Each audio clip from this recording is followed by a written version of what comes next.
My son handed me a check for $30,000 and said, "Go buy yourself a room in some dump outside the city." Before that, he had sold my house for $1.4 million. He stood there smiling, thinking he had won, thinking I was just a senile old man he could discard like yesterday's trash. But as I looked at that check, I did not cry. I smiled back, because my son had no idea what I had done a few days ago. The piece of paper fluttered from his hand and landed on the coffee table with a soft, insulting slap. I stared at it. $30,000. That was the price tag my son Brandon had put on 40 years of my life. He stood over me, adjusting the cuffs of his Italian suit, which I knew he had bought on credit. His wife Vanessa stood beside him, her arms crossed, her lips curled in that perpetual sneer she reserved exclusively for me. The living room of my Seattle home felt suddenly small, suffocating.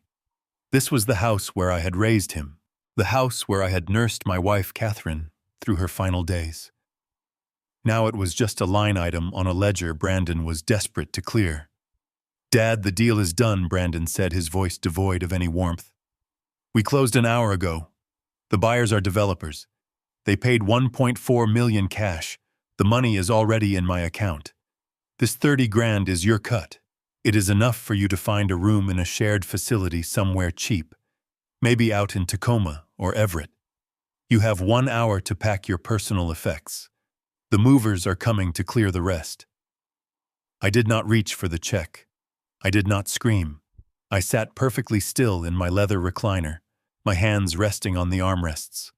I looked at the son I had put through private school, the son whose college tuition I had paid by working overtime for a decade, the son I had bailed out of debt 3 times before. "You sold your mother's house without asking me," I said. My voice was low, steady. It was the voice of a structural engineer assessing a crack in a foundation, not a father begging for mercy. Brandon let out a sharp laugh. "Don't play dumb, Dad. You signed the full power of attorney last week. Remember, when you had that dizzy spell, you signed control over to me. I have the legal right to sell everything. And frankly, I am doing you a favor. You cannot manage this place. It is an eyesore." I remembered the dizzy spell. I remembered the cup of tea Vanessa had made me that afternoon. It had tasted bitter. 20 minutes later, the room had started spinning, and Brandon had shoved a stack of papers in front of me saying they were just insurance forms. I had signed them with a shaking hand, trusting him, trusting my blood. "So that is it?" I asked, looking him in the eye. "You drugged me to get my signature, and now you are kicking me out." "It was for your own good," Vanessa chimed in, her voice shrill. "Stop being dramatic, Gus. We have debts, real debts. Brandon needs liquidity for his investments. You are just sitting on a gold mine doing nothing. We deserve this money. We have a future. You just have a past." Her cruelty was breathtaking. It was efficient. It was precise. I looked at the check again.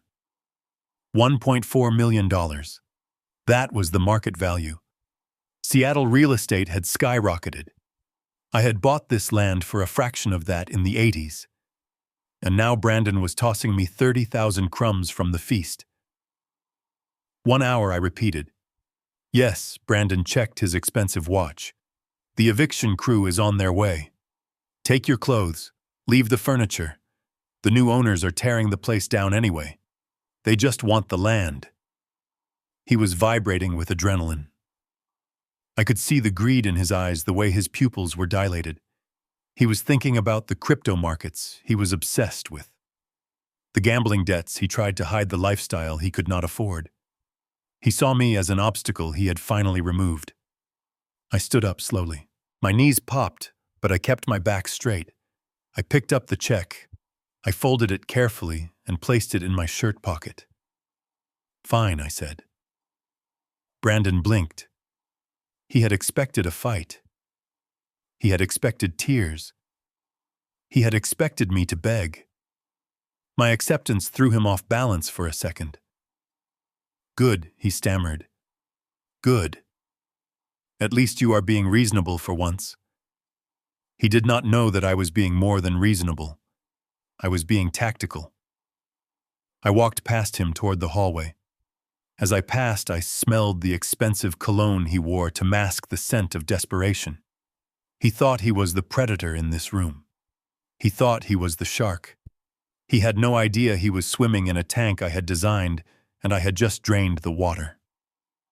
I walked into the master bedroom, the sanctuary I had shared with Catherine for 35 years. Vanessa followed me closely. She was not there to help me pack. She was there to supervise. She was the warden ensuring the prisoner did not steal anything on his way out. The room was filled with the afternoon light filtering through the dust motes. It illuminated the oak dresser, the vanity table where Catherine used to brush her hair, the photographs on the walls. "Get a move on," Old Man Vanessa said, leaning against the doorframe. I pulled my old suitcase from the closet. It was a sturdy leather bag I had used during my years working on infrastructure projects across the state. It was built to last, unlike the marriage my son was trapped in. I started placing my shirts into the bag. I moved with method. Fold, place, smooth. Vanessa walked over to the vanity. She picked up a small porcelain figure, a bluebird Catherine had loved. "This is trash," Vanessa said. She tossed it into a black plastic garbage bag she had brought with her. My hand froze over my suitcase. "Don't touch her things," I said. Vanessa laughed. It was a cold sound. "Oh, please, Gus. It is all going to the dump. The developers want the house empty. We sold the decent furniture to a second-hand store this morning while you were sleeping. The rest is garbage." She opened the drawers of the vanity. She pulled out Catherine's old scarves, the silk ones she wore when her hair started falling out from the chemo. "Look at this moth-eaten rags," Vanessa sneered. She stuffed them into the black bag. I felt a heat rise in my chest, a burning sensation that had nothing to do with my blood pressure. I remembered Catherine working double shifts as a nurse so we could afford the down payment on this house. I remembered her painting these walls. I remembered her dying in this very bed, holding my hand, making me promise to look after Brandon. "Promise me you will help him, Gus," she had whispered. "He is weak. He needs you." I had kept that promise. I had helped him until I had nothing left to give but the roof over my head. And now his wife was calling Catherine's legacy garbage. "You sold the oak dresser?" I asked, keeping my voice flat. Vanessa kicked the heavy piece of furniture with her heel. "This ugly thing." "Yeah, got $200 for it. They are coming to pick it up tomorrow." $200. It was a hand-carved piece from the 19th century, worth at least $3,000. But Vanessa didn't know value. She only knew price. I watched her move to the closet. She reached for the plastic garment bag hanging in the back. I knew what was inside. Catherine's wedding dress. "Leave that," I said. The command came out sharper than I intended. Vanessa stopped. She looked at the bag, then at me. A malicious smile spread across her face. "Why? You going to wear it? It takes up space, Gus." She ripped the plastic open. The white lace, yellowed with age, spilled out. "It smells like mold," she said, wrinkling her nose, which looked like it had undergone another surgery recently. She balled up the dress, the fabric crunching under her manicured claws, and shoved it deep into the trash bag. "There, now you don't have to carry dead weight." I stood very still. In that moment, the last thread of paternal obligation I felt for Brandon snapped. The last drop of mercy evaporated. If they had just taken the house, I might have forgiven them eventually. Money is just money. But this was a violation of the soul. I looked at Vanessa. I really looked at her. I saw the fear behind her arrogance. I saw the debt in her eyes. I saw a woman who was drowning and trying to climb on top of me to breathe. "You are sure you want to do this, Vanessa?" I asked quietly. "Once I walk out that door, there is no going back. You understand that, right?" She rolled her eyes. "Are you threatening me, Gus?" "Look at you. You are 72. You have nothing. We have the money. We have the power. Just get your little bag and get out. I zipped up my suitcase. I did not take the photo of Catherine from the nightstand. I did not need the photo. I carried her in my heart, and I carried her rage in my veins. I walked past Vanessa. I did not look at the trash bag where she had stuffed my life. I walked out of the bedroom, and I did not look back. By the time I reached the living room, the front door was open. A black truck had pulled up onto the lawn, crushing the hydrangeas I had planted last spring. Two large men in dirty coveralls were stomping through my hallway. "Clear it out," Brandon was shouting, pointing at my bookshelf. "Everything goes. Box the books, dump the shelves." He was performing. I could see the neighbors gathering on the sidewalk. Mrs. Gable from next door was watching her hand over her mouth. Mr. Henderson was shaking his head. Brandon saw them too. He raised his voice, pitching it so they could hear. "I am sorry, everyone," he shouted with a practiced look of distress. "Dad has gotten worse. The dementia is progressing fast. We have to move him to a facility for his own safety. It is heartbreaking, truly heartbreaking." He was playing the role of the burdened saint, the good son making the hard choice. I walked out onto the porch, my suitcase in hand. The movers pushed past me, almost knocking me over as they dragged my recliner out the door. The wood scraped loudly against the doorframe. Brandon turned to me. He held out a piece of paper. "Here is the address of the nursing home in Tacoma. I called an Uber for you. It is a shared ride, so it might take a while. Don't worry, I paid for it."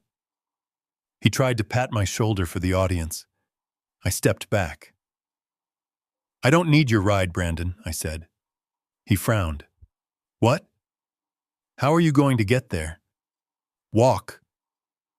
I reached into my pocket and pulled out my smartphone. It was a new Model 1 I bought last week without telling him. I tapped the screen. "I have my own ride," I said. A sleek black Lincoln Navigator turned the corner. It glided down the street silent and imposing. It pulled up to the curb right behind the dirty moving truck. The driver, a man in a sharp black suit, stepped out and opened the rear door. Brandon stared. Vanessa came out onto the porch holding the trash bag with Catherine's dress. Her jaw dropped. "What is this?" Brandon asked, his voice wavering. "Who is that?" I walked down the steps. I moved with dignity. I nodded to Mrs. Gable, who was looking at me with confusion. I did not look like a senile man being committed. I looked like a hawk leaving a business meeting he had just concluded. The driver took my suitcase. "Good afternoon, Mr. Wainwright," he said. "We are ready when you are." I turned back to look at my son and his wife one last time. They stood amidst the chaos they had created, the trampled flowers, the stolen furniture, the lies. "Brandon," I said. My voice carried clearly in the afternoon air. He looked at me, fear flickering in his eyes for the first time. "You said you sold the house for $1.4 million cash." "Yes," he stammered. "Why?" "Hold on to it," I said. "Don't spend it all at once." "Why?" Brandon asked, taking a step down. "Dad, what are you talking about? Where are you going?" I smiled. It was the smile of a wolf who has already locked the gate of the sheep pen. "I am going to enjoy my retirement, son. Goodbye." I got into the back of the luxury car. The door closed with a solid, heavy thud, shutting out the noise of the movers and the sound of my son's voice. The interior smelled of leather and silence. "To the Four Seasons, sir?" the driver asked. "Yes," I said. "And step on it. I have a meeting with my lawyer in an hour." As the car pulled away, I watched in the rearview mirror. Brandon was standing in the middle of the lawn, the checkbook in his mind already burning. He looked small. He looked victorious. He had no idea that the house he had just sold, the house he had handed over to the developers, did not belong to me. Not anymore. He had just sold property that was legally owned by the Catherine Wainwright Irrevocable Trust. He had just committed wire fraud, real estate fraud, and theft on a massive scale. and I had the paperwork in my pocket to prove it. The $30,000 check in my pocket felt heavy. I would not cash it. I would frame it. It would be the most expensive piece of evidence in the history of King County Court. I settled back into the seat. The city of Seattle rolled past the window, gray and steel and beautiful. I was homeless. I was a widower. I was 72 years old, and I had never felt more dangerous in my life. I arrived at the Four Seasons Hotel 20 minutes later. The doorman greeted me by name. I had checked in 3 days ago under the pretense of a fishing trip. My suite was on the top floor overlooking the Puget Sound. I entered the room. It was vast, quiet, and clean. No memories here. No ghosts. Just potential. I walked to the minibar and poured myself a glass of sparkling water. I sat in the velvet armchair facing the window. My phone buzzed. It was a text from Brandon. "Dad, stop playing games. Where did you get the money for a limo? Did you steal from the emergency fund? You better answer me." I deleted the message. There was a knock at the door. I checked my watch. Right on time. "Come in," I called out. The door opened and Prescott walked in. He was a man who looked like he was carved out of granite and dressed by a tailor who hated wrinkles. He carried a leather briefcase that looked heavy enough to bludgeon a man. "Gus," Prescott said, nodding. "You look surprisingly calm for a man who just got evicted." I took a sip of water. The eviction was part of the theater, Prescott. Did he bite? Prescott set the briefcase on the marble table. He opened it and pulled out a tablet. He bit hard. The funds from the Apex Development Company hit his account 4 hours ago. $1.4 million. And the spending, I asked. Prescott tapped the screen. He has already transferred $500,000 to an offshore crypto exchange, likely paying off the sharks. He spent $150,000 at a Porsche dealership an hour ago, and his wife Vanessa just charged $50,000 on a platinum card at the designer district. I nodded. $600,000 gone in 4 hours. They were moving faster than I anticipated. Greed is a powerful accelerant. He thinks he is safe, I said. He thinks he has the power of attorney. Prescott smiled. It was a shark's smile. A power of attorney allows him to act on your behalf regarding your assets, Gus. But as of Tuesday morning, when we notarized the deed transfer, that house was no longer your asset. It belongs to the trust. He sold property he did not own using a legal instrument that was irrelevant. So it is a crime, I confirmed. It is grand larceny, wire fraud, and forgery, since we can prove the doctor's signature on the competency form was faked, Prescott said. The moment Apex realizes they bought a house from a man who didn't own it, they will want their money back. And since he has already spent half of it, he is finished. I finished the sentence. Prescott looked at me. His eyes were serious. "Gus, you know, once we pull this trigger, there is no stopping it. He will go to prison. Vanessa, too." I reached into my pocket and pulled out the folded check for $30,000. I placed it on the table between us. "Look at that, Prescott. That is what he thought I was worth. $30,000. And for that, he was willing to throw me into a state facility and erase his mother's memory." I stood up and walked to the window looking down at the city. "He pushed me off the cliff, Prescott. He just didn't check to see if I had a parachute. Initiate the protocol. Call the Apex Legal Department. Tell them there is a cloud on the title." Prescott closed his briefcase. "Consider it done." I watched the ferries crossing the water below. The sun was setting, turning the sky a bruised purple. My phone rang again. It was Brandon. I let it ring. I poured myself another drink. I was not just an old man anymore. I was the storm gathering on the horizon, and my son was standing in the open field holding a metal rod waiting for the lightning. "Let it rain," I whispered. "Let it rain." While I was settling into the silence of my hotel suite, My son was making enough noise to wake the dead. 30 miles south, in the gleaming showroom of the Bellevue Porsche dealership, Brandon was acting like a king who had just conquered a new land. He did not walk, he strutted. He wore his arrogance like a second skin, the kind that is thin and brittle but blindingly shiny. "I want that one," he said, pointing a manicured finger at a shark blue 911 Turbo S sitting on the rotating platform. "I want it today. Right now."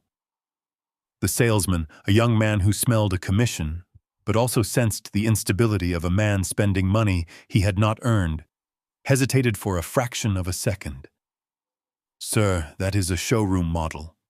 We usually order these. It takes months." "I do not have months," Brandon snapped, pulling out his phone. "I have cash. Wire transfer. 180,000. Take it, or I walk across the street to Ferrari." He was high on the adrenaline of theft. He was drunk on the liquidity I had provided.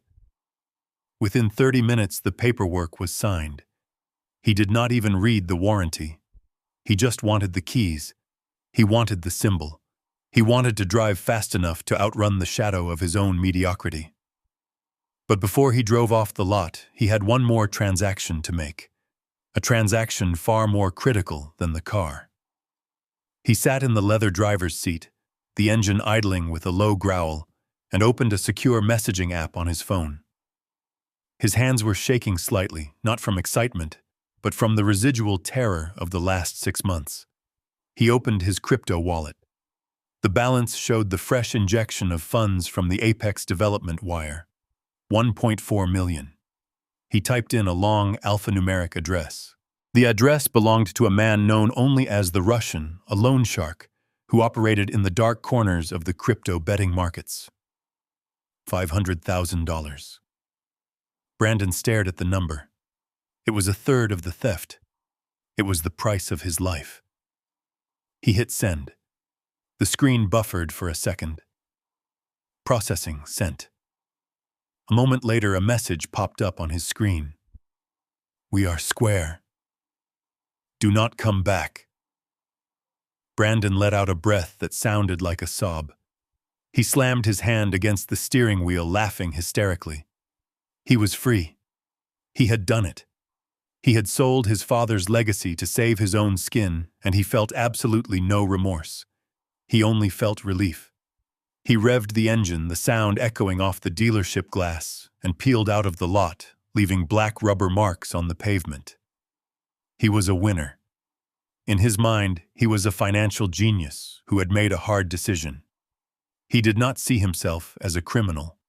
He saw himself as a survivor. While Brandon was burning rubber, Vanessa was burning credit.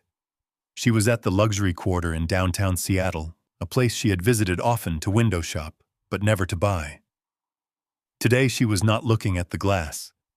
She was breaking it. She sat in the VIP lounge of a French fashion house sipping champagne that cost more than my weekly grocery bill. She had her phone pressed to her ear, her voice loud and carrying the shrill pitch of someone desperate to be envied. "Oh, Jessica, you have no idea," she said, swirling the crystal flute. "It is finally over. The house is sold. We closed today. 1.4. Yes, million." She paused to listen to her friend on the other end, soaking in the gasps of admiration. "We are celebrating."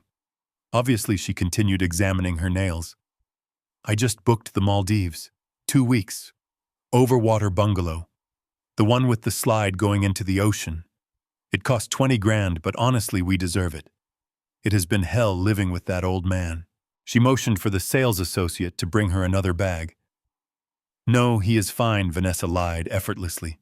"We found him a cute little place. Assisted living. It is better for him, really. He was getting so confused. He barely recognized us half the time. It was a mercy, really. We did the responsible thing."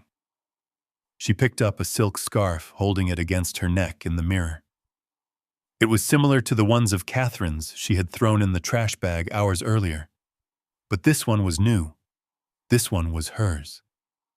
"I am just glad to be rid of that dusty old junk," she said, her voice dropping to a conspiratorial whisper. "You should have seen the furniture, Jessica. Hideous. Smelled like old people and failure. I told Brandon we are starting fresh.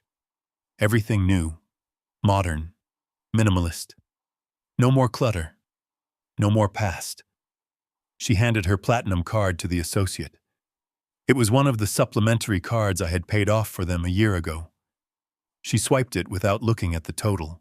$50,000 in 45 minutes.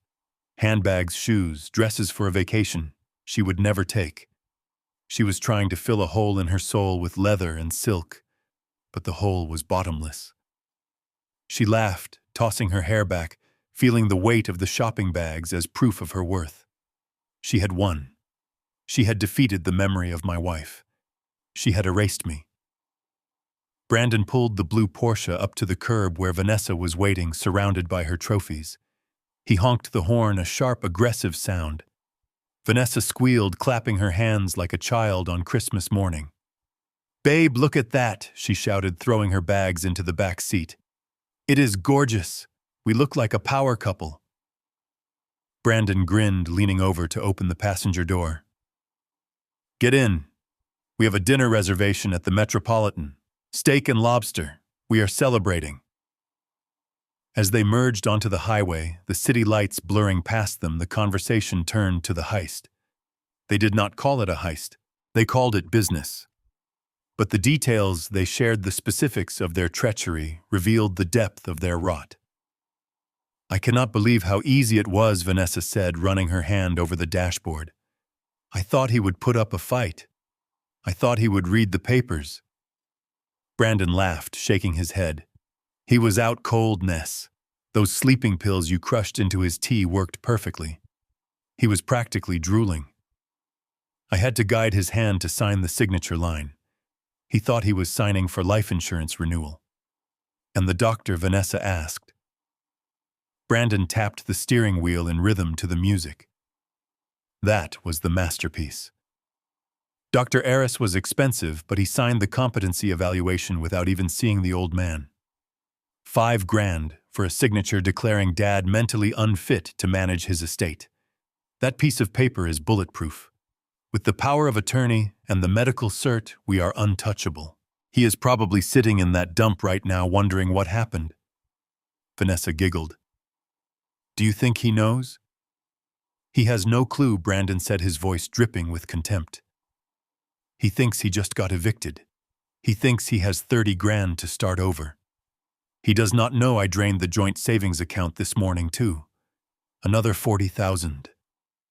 I left him with the check and the clothes on his back." They laughed together, a sound that was ugly and sharp. They were celebrating a crime. They were celebrating the forgery of medical documents, the administration of drugs to an elder, the theft of an estate. They felt smart. They felt powerful. Brandon floored the accelerator, the car surging forward. He thought he was driving toward a bright future. He did not know he was driving directly into a concrete wall I had built for him. He did not know that the power of attorney was a useless piece of paper because the asset he thought he sold did not belong to the man he had drugged. He did not know that his signature on the sale deed was not a masterful stroke of business, but a confession of fraud signed in ink. "Drive fast, son," I thought as I imagined them speeding through the night. "Drive very fast, because you are running out of road." The silence in the presidential suite of the Four Seasons was heavy and expensive. It was not the silence of abandonment that my son Brandon had wished upon me. It was the silence of insulation. The world outside the floor-to-ceiling windows was a chaotic tapestry of gray rain and steel cranes. But in here the air was still and smelled faintly of sandalwood and old money. I sat in a high-backed velvet armchair, my legs crossed, resting on a hand-woven rug that likely cost more than the tuition for my grandson's first year of college. In my hand I held a crystal tumbler filled with a 25-year-old single malt scotch. The amber liquid caught the dim light, swirling slowly as I rotated my wrist. I took a sip, letting the burn settle in my chest. It was a stark contrast to the instant coffee and stale donuts Brandon probably imagined I was consuming in some roach-infested motel on the outskirts of Tacoma. He had scripted a tragedy for me, a pathetic final act, where I withered away in poverty, forgotten and powerless. But he had underestimated the scriptwriter he was up against. I was not suffering. I was waiting. The luxury around me, the Italian marble in the bathroom, the 600 thread count sheets, the room service menu featuring caviar and Wagyu beef, it all felt like armor. I had wrapped myself in the very wealth he coveted, not to enjoy it, but to weaponize it. Every sip of this scotch was a toast to his ignorance.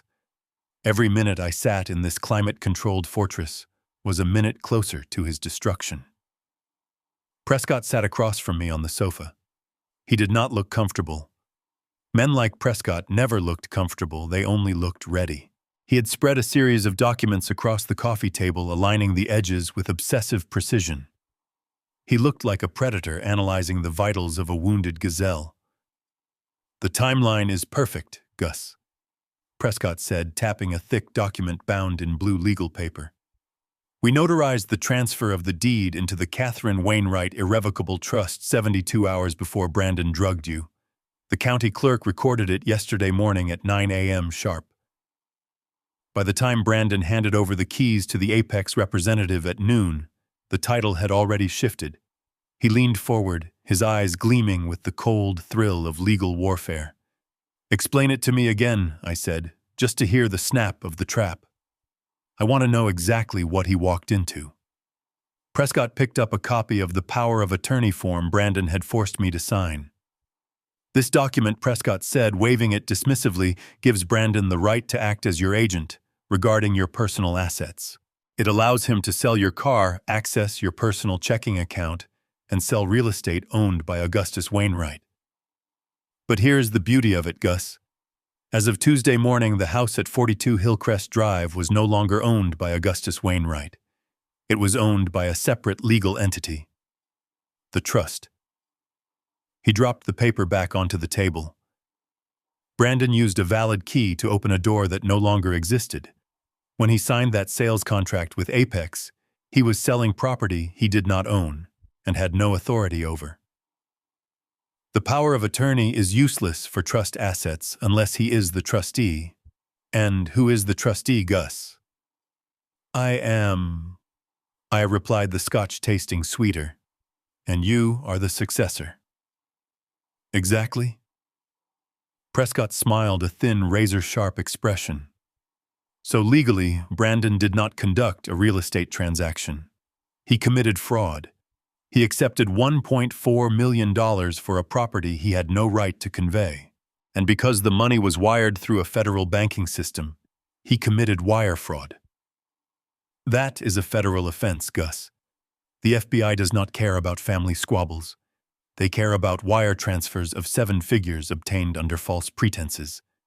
He pointed to another document, a printout of the bank transfer from Apex. Apex is not clean either. Prescott continued, his voice dropping an octave.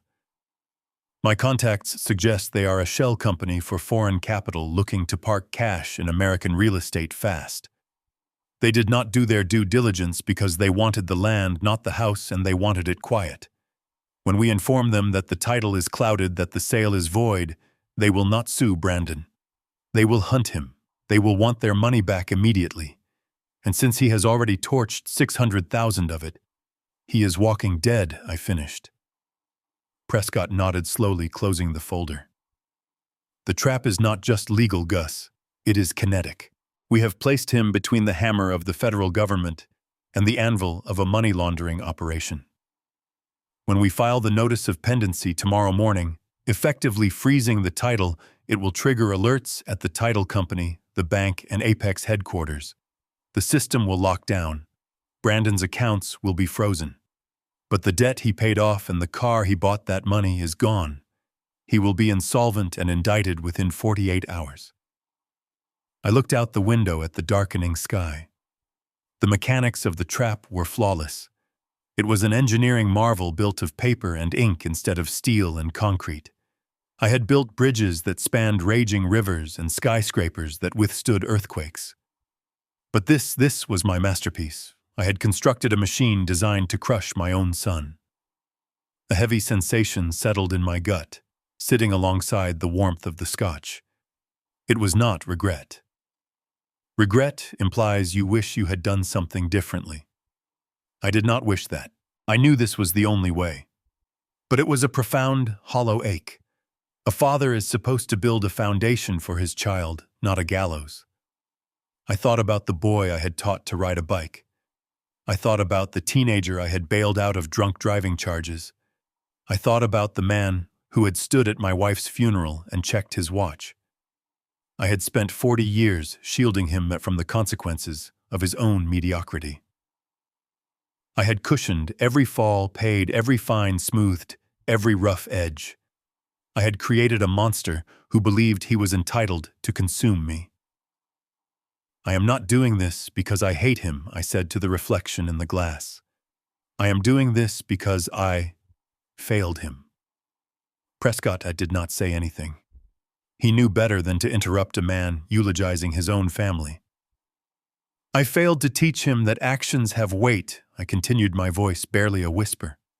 I failed to teach him that you cannot take what you have not earned. I let him believe that love was a resource he could mine until the vein ran dry. Now I have to teach him the lesson I should have taught him when he was 10. I swirled the ice in my glass. The sound was sharp and lonely. It is a surgery, Prescott. That is what this is. The limb is gangrenous. If I don't cut it off, the rot will kill the whole body. He would have left me to die in a state home, Prescott. He would have let Catherine's memory rot in a landfill. He crossed the line from greed to malice. I turned back to the lawyer. My face was set. The grief was there, but it was locked behind a door of steel. Do it, I said. File the papers. Burn it down. Prescott stood up, buttoning his jacket. He looked at me with a mixture of respect and fear. He knew he was in the presence of a man who had nothing left to lose. Try to get some sleep, Gus, he said. Tomorrow is going to be a long day. He left, closing the heavy door with a soft click. I was alone again in the luxury cage. I poured another drink. I raised the glass to the empty room, to the ghost of the son I once loved, and the shadow of the enemy he had become. To education, I whispered, and the high price of tuition. The phone buzzed on the marble tabletop, vibrating against the base of my crystal Scotch glass. It was 8 in the evening. Outside the panoramic window, the Seattle skyline was beginning to wake up, a galaxy of artificial light against the darkening sky. I looked at the caller ID. Brandon. I let it ring 3 times. I wanted him to wait. I wanted him to imagine me fumbling with the device, perhaps sitting on a stained mattress in a boarding house, struggling to find the button with shaking hands. I picked up on the 4th ring and put it on speaker. Prescott, sitting across from me, stopped organizing his files and leaned back, steepling his fingers. He was the silent witness to the final act. Hello, Brandon, I said. My voice was steady, devoid of the tremor he doubtless expected. Dad. His voice was loud, too loud. I could hear the clatter of silverware and the hum of conversation in the background.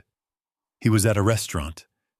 The Metropolitan, likely eating the steak he bought with the proceeds of his crime. I am just calling to make sure you found the place, he said. The tone was performative. I could picture him at the table, Vanessa watching him, maybe nodding encouragingly as he played the role of the dutiful son, checking on the burden he had just offloaded. Did you get settled? It is not the Ritz, obviously, but it is a roof over your head. I looked around my suite. The Egyptian cotton sheets on the king-sized bed were turned down. A bottle of Dom Perignon chilled in a silver bucket, courtesy of the hotel manager. The air smelled of fresh orchids. I am settled, I replied.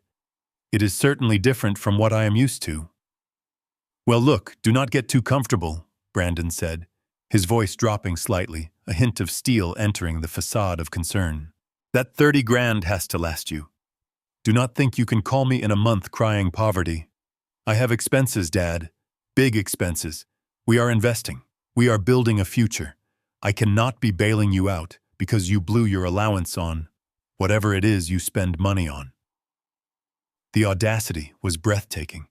He was lecturing me on fiscal responsibility hours after stealing my life's work. He was warning me not to be a leech while his mouth was still wet with the blood he had sucked from my veins. "I understand, Brandon," I said. "I will be careful. I have everything I need." There was a pause. He seemed disappointed that I wasn't begging. He wanted the groveling. It would have validated his narrative that I was helpless, that he had made the hard necessary choice. "Good," he said. "And hey, do not go wandering around. That neighborhood, it is not great. Stay inside. Watch some TV. Just exist, Dad." "Okay. Just exist." I took a sip of the single malt, letting the peat and oak coat my tongue. I felt a cold, sharp clarity. "Brandon," I said, interrupting his dismissal. "Yeah, what?" He sounded impatient, ready to get back to his victory dinner. "The buyers. Apex. They seemed in a hurry. Did they ask for the title insurance? Did they check the deed history?" I heard him laugh, a short barking sound. "Jesus, Dad, stop playing engineer. You don't know how this works anymore. It was a cash deal. Fast, close. They don't care about the paperwork history, they just want the dirt. I handled it. I am the smart one now, remember. You just worry about your rent." He felt so safe. He felt so superior. He was standing on a trapdoor I had just unlatched, and he was lecturing me on gravity. "All right, son," I said. "Enjoy your dinner." "Yeah. Bye." The line went dead. I set the phone down. Prescott looked at me, his expression unreadable but his eyes hard. "He has no idea," Prescott said quietly. "No," I replied. "He doesn't." I stood up and walked to the window, pressing my hand against the cool glass. The city below was a grid of movement cars, tracing red and white lines through the arteries of the metropolis. Somewhere down there in the belly of that beast, my son was laughing, toasting to his success, unaware that the sword of Damocles was hanging by a thread I was about to cut. But as I looked down, a heavy sadness washed over me. It wasn't regret for what I was about to do. It was regret for what I had not done years ago. I thought about Brandon when he was 7. He had stolen a candy bar from the corner store. I found the wrapper in his pocket. Catherine wanted to march him back and make him apologize. I had stopped her. I told her he was just a boy, that it was a phase. I paid the store owner quietly and never said a word to Brandon. I shielded him from the shame. I thought about when he was 16 and crashed my sedan into a mailbox because he was texting. I told the police I was driving.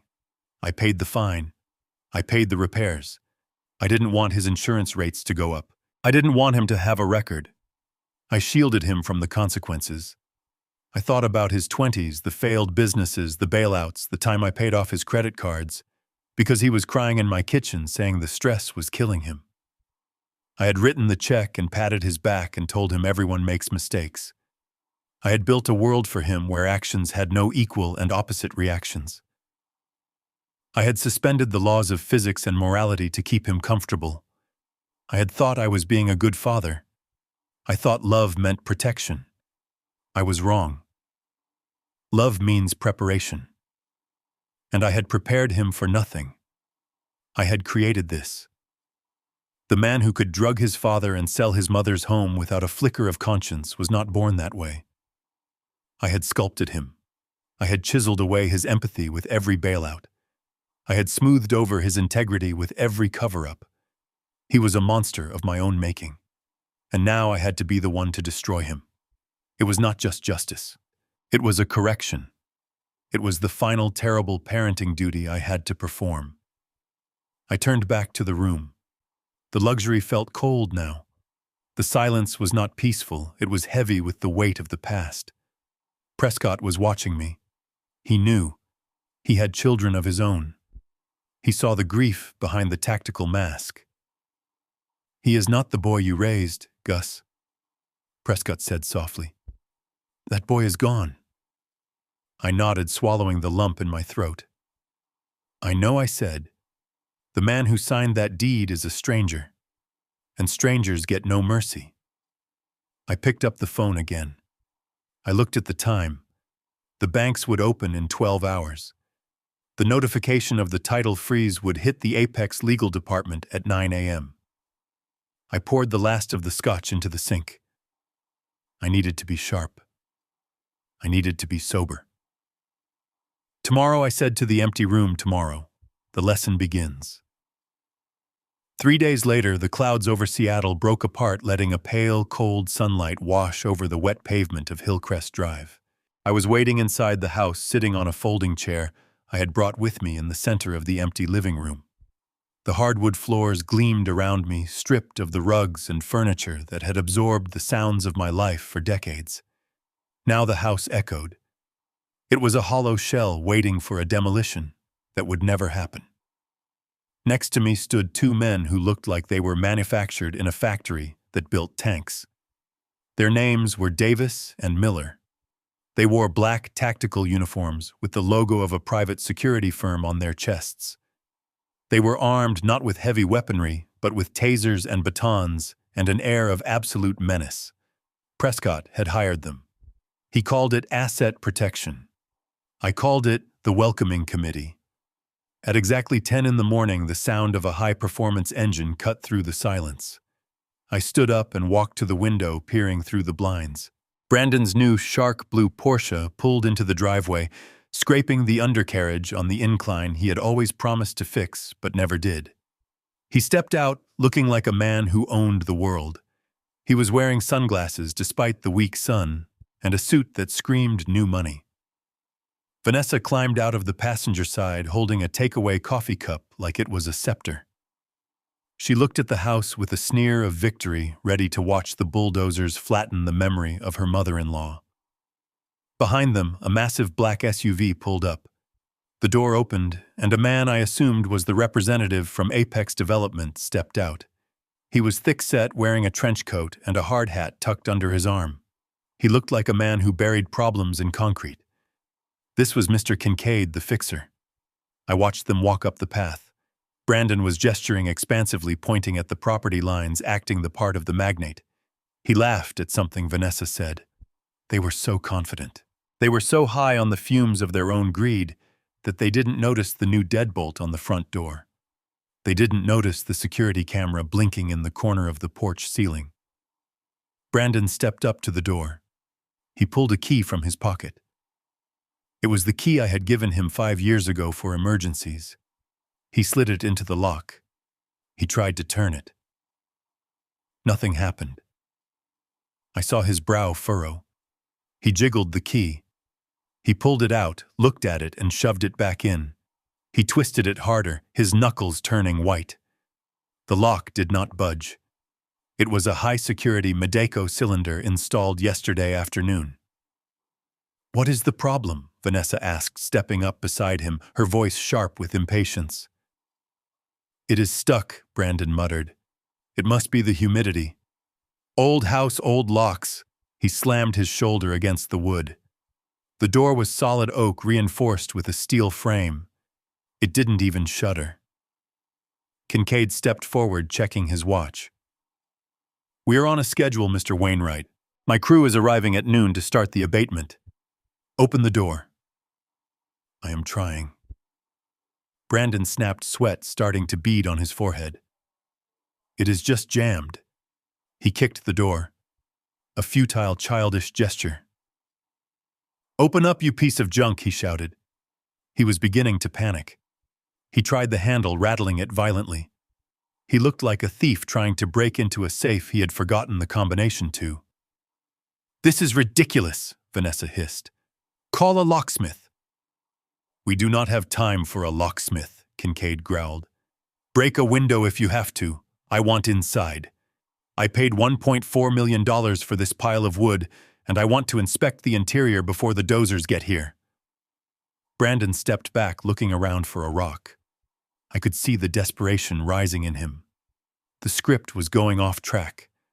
The door was supposed to be open. The house was supposed to be his to give. He grabbed a heavy garden stone from the flower bed. Stand back, he yelled, preparing to smash the glass panel of the front door. I nodded to Davis. Now, I said. The sound of the deadbolt disengaging from the inside was loud, like a gunshot in a canyon. It was a heavy mechanical clack that made Brandon freeze mid-swing with the rock in his hand. He stared at the door. He hadn't touched the lock. Slowly, deliberately, I opened the door. I stood in the threshold, blocking the light. I was not the shrunken, defeated old man he had sent to Tacoma. I was wearing a charcoal wool suit, a crisp white shirt, and polished Oxfords. I held a steaming mug of coffee in my hand. Behind me, the two security guards stepped into view. Their arms crossed their faces, impassive walls of muscle. Brandon lowered the rock. His mouth fell open. His sunglasses slipped down his nose, revealing eyes wide with confusion and a dawning primal fear. "Dad," he whispered. "Hello, Brandon," I said calmly, taking a sip of coffee. "You are early, and you are trespassing." The silence that followed lasted only a second, but it felt like a lifetime. Vanessa dropped her coffee cup. It splattered on the porch, staining her designer shoes brown, but she didn't even look down. She was staring at the security guards. "What are you doing here?" Brandon stammered, his brain unable to reconcile the image of me in the house with the reality of the check he had given me. You are supposed to be gone." "I live here, son," I said. "This is my house." "No," Kincaid shouted, stepping past Brandon and shoving his finger in my face. "This is my house. I bought it. Cash deal. Closed 2 days ago. I have the deed right here in my truck." "Who the hell are you?" I looked at Kincaid. I did not blink. "I am Augustus Wainwright, and I am the trustee of the Catherine Wainwright Irrevocable Trust. And unless you have a warrant or an invitation, you are standing on private property." Brandon found his voice. It was high and shrill. "Trustee." "What are you talking about?" "I have the power of attorney. You signed it. I sold this house. It is done." He waved his hand toward the driveway, toward the Porsche, toward the life he thought he had bought. "Get out, Dad. Get out right now, or I swear to God, I will drag you out myself." He lunged forward, reaching for my collar. He was blind with rage, blind with the terror of his own house of cards collapsing. He never touched me. Davis moved with a speed that defied his size. He stepped in front of me, intercepting Brandon. He didn't hit him. He simply grabbed Brandon's wrist and twisted. Brandon yelped, spinning around, and Davis pinned him against the doorframe, his arm hammer-locked behind his back. "Let him go!" Vanessa shrieked, clawing at Davis's arm. Miller, the second guard, stepped forward and simply held up a hand. Vanessa stopped, realizing that her acrylic nails were no match for a man who looked like he ate barbed wire for breakfast. "We can do this civilly, or we can do this painfully," Davis said into Brandon's ear. "Your choice." "Let him go," I said quietly. Davis released him. Brandon stumbled back, rubbing his shoulder, his face red with humiliation and fury. "You are crazy," he spat. "You are actually senile. You don't know what you are doing. I sold the house, Dad. I have the money. It is in the bank. You can't just decide not to sell it after the fact." I stepped out onto the porch. The morning air was crisp. "I didn't decide anything, Brandon. You did. You decided to sell a house owned by a trust using a power of attorney that only applies to my personal assets." I looked at Kincaid. The developer was not looking at me anymore. He was looking at Brandon. His face had changed from annoyance to a cold, dangerous realization. He was a man who knew how scams worked, and he was beginning to realize he was the mark. "You told me you had clear title," Kincaid said, his voice low and rumbling. "You told me the old man was incompetent, and you had full authority." "I do." Brandon screamed. "I do have authority." "He is lying. He is trying to confuse you." I pulled a folded document from my inside jacket pocket. It was not the check. It was a copy of the trust deed recording. I handed it to Kincaid. "Read the date," I said. Kincaid snatched the paper. He scanned it. His eyes narrowed. "Recorded Tuesday morning," he read. "Grantor Augustus Wainwright. Grantee the Catherine Wainwright Irrevocable Trust." He looked up at Brandon. "You closed with us on Tuesday afternoon." Brandon was shaking his head violently. "That is fake. He forged it. He is trying to trick us." "It is a certified copy from the King County Recorder's Office," I said. "You can look it up on your phone right now." "The house wasn't mine to sell, Brandon. And your signature on that sales contract, it is worth less than the toilet paper you used this morning." Kincaid dropped the paper. He turned his entire body toward Brandon. The air temperature seemed to drop 10 degrees. "You sold me a property you didn't own," Kincaid stated. "You took $1.4 million of my company's money for a house you had no right to sell." No! "It is a technicality." Brandon pleaded, backing away until he hit the railing of the porch. "We can fix it." "Dad, tell him you want to sell. Just sign the paper, and now." I looked at my son. I looked at the man begging me to commit fraud, to save him from his own fraud. "I have no intention of selling," I said. "This house is going to be a home for children who have no parents." That was Catherine's wish. "You old bastard!" Brandon screamed, tears of rage streaming down his face. "You set me up. You knew you let me do it." "I did not let you do anything," I replied, cold as the grave. "You drugged me. You stole from me. You tried to throw me away. All I did was make sure the lock was changed before you tried to rob the vault." Kincaid took a step toward Brandon.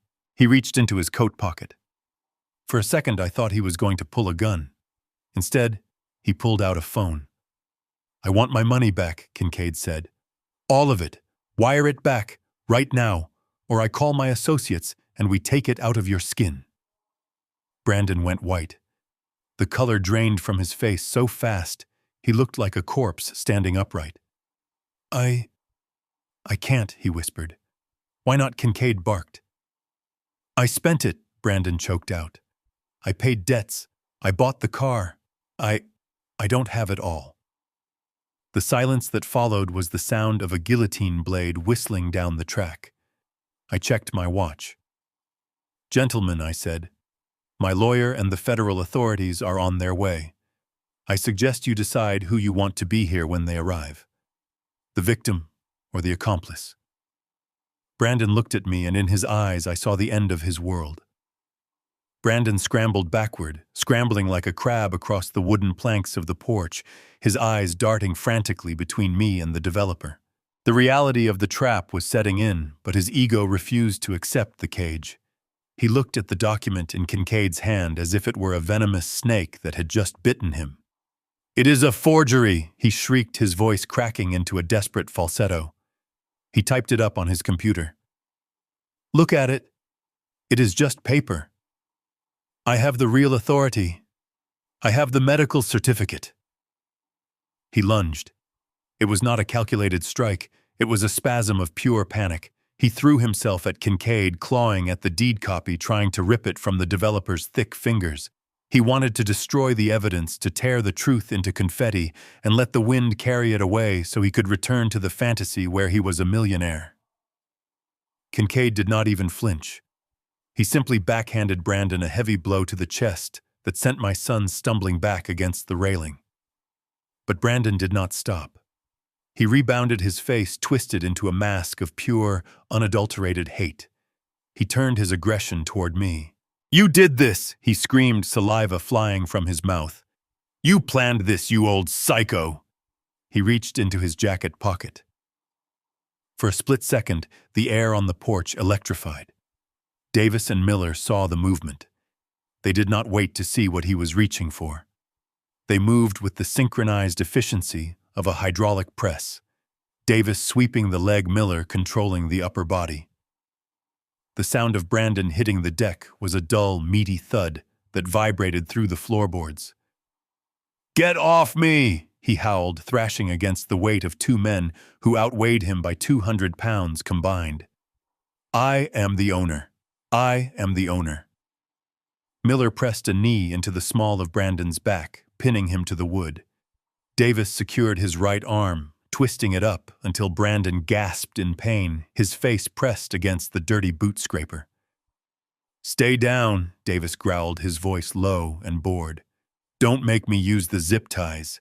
Vanessa stood frozen near the column, her hands over her mouth, her eyes wide and glassy. She did not move to help him. She did not scream for them to stop. She just watched, calculating her own survival odds, realizing she had bet her future on a horse that just broke its leg coming out of the gate. I looked down at my son. He was panting dust on his cheek, his expensive suit jacket torn at the shoulder. He looked up at me with one eye, the other pressed against the floor. There was no love in that look. There was only the raw animal fury of a predator that has suddenly realized it is prey. Be still, Brandon, I said, my voice devoid of pity. You are only making it worse.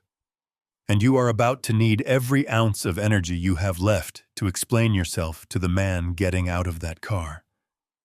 I pointed toward the street. A silver Mercedes-Benz had pulled up silently behind Kincaid's truck. The driver's door opened, and Prescott emerged. He did not look like he was visiting a construction site. He looked like he was walking into a Supreme Court hearing. He adjusted his tie, picked up his briefcase, and walked up the driveway. His steps measured and precise. Kincaid watched him approach, his hand hovering near his jacket pocket where he kept his phone. He sensed the shift in power. He knew a shark when he saw one. Prescott stepped onto the porch, stepping over Brandon's legs, as if they were nothing more than a discarded garden hose. He nodded to me, then turned his gaze to Kincaid. Mr. Kincaid. I presume Prescott said, his voice smooth and cold, like polished steel. I am Arthur Prescott, attorney for Mr. Augustus Wainwright and the Catherine Wainwright Irrevocable Trust. Kincaid looked from the lawyer to me, then down at Brandon groaning on the floor. You are the lawyer, Kincaid grunted. Good. Tell your client to sign the release form so I can bulldoze this place. I paid cash. I want my dirt. Prescott set his briefcase on the railing. He opened it with a dual click that sounded like a gun being cocked. He pulled out a thick, bound document and held it out. You paid cash to the wrong entity, Mr. Kincaid, Prescott said. You executed a purchase agreement with Brandon Wainwright acting as agent for Augustus Wainwright. However, Augustus Wainwright did not own this property at the time of sale.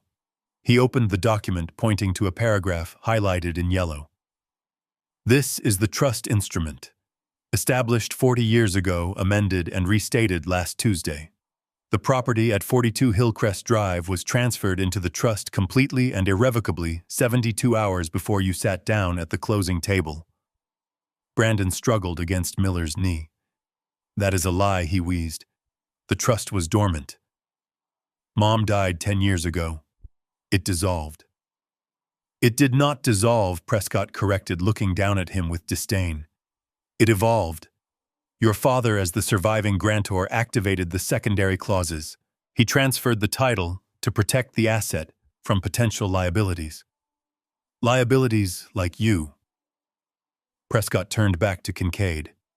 The power of attorney Brandon presented to you allows him to manage personal property, vehicles, personal checking accounts, contents of a safety deposit box. It does not give him authority over trust assets. The trust is a separate legal person. Brandon is not the trustee. He is not a beneficiary. He is a legal stranger to this property. Kincaid snatched the document, flipping through the pages. His eyes scanned the legalese, his face growing darker with every line he read. So the deed he signed, Kincaid asked, his voice dropping to a dangerous rumble. Is void ab initio, Prescott said. Void from the beginning. It is a worthless piece of paper. You cannot buy what the seller does not own. The title transfer you filed with the county yesterday. It will be rejected. We filed a notice of pendency this morning blocking any further recording. The title is frozen, Mr. Kincaid. You do not own this house. You do not own this land. You own a claim against a man who just defrauded you." Kincaid dropped the document. It landed next to Brandon's face. "Fraud." Kincaid whispered the word hanging in the air, like toxic smoke. "Wire fraud, specifically," Prescott added, "since the funds crossed state lines. And title fraud. And forgery given that the medical documents used to justify the power of attorney were obtained through questionable means."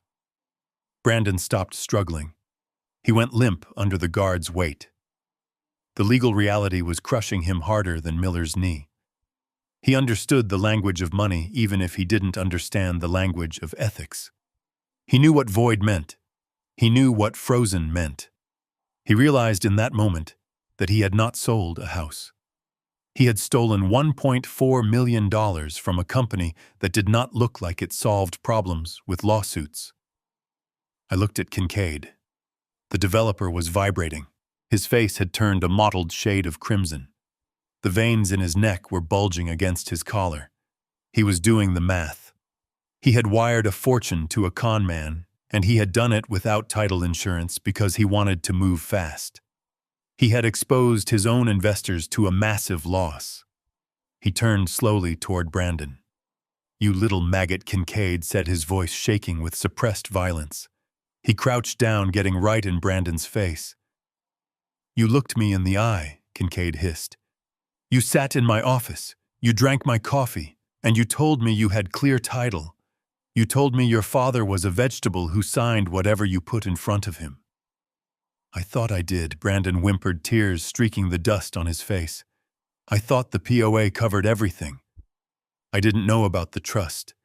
He hid it. He tricked me." "He tricked you," Kincaid roared, standing up and kicking the railing so hard the wood splintered. "You are the one who took my money. You are the one who spent it." Kincaid paced the small porch like a caged tiger. He pulled out his phone, his fingers jabbing at the screen. "I want my money back," Kincaid shouted at the floor.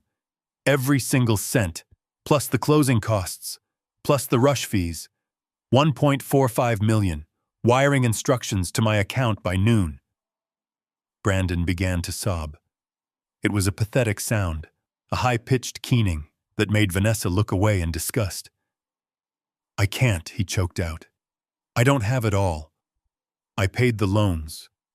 I bought the car. I spent almost half." Kincaid stopped pacing. He stared at Brandon. The anger vanished, replaced by a cold, flat look that was infinitely more terrifying. "Half," he repeated softly. "You spent $700,000 in 3 days." "It was debts," Brandon blubbered. "Bad debts. I had to pay them, or they were going to kill me." Kincaid laughed. It was a dry, humorless bark. "They were going to kill you," he said. "Son, you have no idea what dying looks like yet. But you are about to find out. I represent investors who do not write off losses. They do not do charity. You took their money and you lit it on fire." He looked at me, then at Prescott. "You," Kincaid pointed at me. "You knew. You let him take the money. You waited until the check cleared to spring this." I took a sip of my coffee. It was getting cold. "I protected my asset, Mr. Kincaid," I said. "My lawyer sent a cease and desist to your office this morning. If your due diligence department hadn't been so eager to bypass protocol, you would have seen the trust filing on Tuesday. Do not blame me for your greed. Blame him for his." Kincaid stared at me, his jaw working. He knew I was right. He had cut corners. He had rushed the deal to secure the land before his competitors. He had been played not by me, but by his own avarice. He turned back to Brandon. "Get him up," Kincaid ordered the guards. Davis looked at me. I nodded. They hauled Brandon to his feet. He sagged between them, his legs refusing to hold his weight. "You have 24 hours, Kincaid said, stepping close to Brandon, smoothing the lapel of his torn suit jacket, "to find the rest of my money. Sell the car. Sell your kidney. I don't care. If that wire doesn't hit my account by tomorrow. He didn't finish the threat. He didn't have to. I am calling the police, Vanessa blurted out, suddenly finding her voice. You can't threaten him. Kincaid looked at her. He smiled, and it was the ugliest thing I had ever seen. Call them, lady. Please. The FBI is already involved in the wire fraud. You think I am worried about the cops? Your husband just stole over $1 million. He is going to prison for 20 years. My associates. They work faster than the justice system. He turned and walked down the stairs, his heavy boots thudding against the wood. He got into his black truck and slammed the door. The engine roared to life and he backed out of the driveway, leaving a cloud of exhaust hanging in the air. Brandon stood trembling, held up only by the grip of the security guards. He looked at me, his eyes wide and hollow. Dad, he whispered, you have to help me. You have the money in the trust. You can pay him back. Please, Dad. They are going to kill me. I looked at him. I looked at the son who had handed me a check for $30,000 and told me to rot. I checked my watch. Prescott, I said, turning to my lawyer, is the federal agent here yet? Prescott nodded, looking down the street. Just turning the corner now. I looked back at Brandon. I cannot help you, son, I said. I am just a guest in this house. And you are just a trespasser. The silence that descended on the porch after Kincaid's black truck roared away was not peaceful. It was the heavy, suffocating silence of a vacuum chamber right before the seal breaks. Brandon stood unsteadily, his expensive Italian loafers scuffed against the dirty floorboards, his chest heaving as if he had just run a marathon. But he wasn't running. He was calculating. I could see the arithmetic of survival racing behind his eyes, and the numbers were coming up in red. He stared at the spot where the developer had stood. The threat hung in the cool Seattle air, like the smell of ozone before a lightning strike. My associates. Brandon knew what that meant. He moved in circles where men borrowed money they couldn't pay back, and he knew the penalty for default wasn't a bad credit score. It was a broken kneecap or a shallow grave in the Cascades. I watched his face crumble. It was fascinating in a morbid, clinical way. The arrogance that had fueled him for the last 3 days, the smug certainty that he was the smartest man in the room, evaporated instantly. In its place was a primal terror. He looked at his watch. 23 hours and 58 minutes left. He pulled out his phone, his fingers trembling so violently he dropped it. He scrambled to pick it up, the screen cracking against the wood. He didn't care. He unlocked it frantically, checking his balances. I knew what he was seeing. He was seeing the $500,000 he had sent to the crypto sharks gone non-refundable. He was seeing the $150,000 sitting in the driveway in the form of a blue Porsche, an asset he couldn't liquidate in a day, not for cash, not without the title, which he likely didn't even have yet.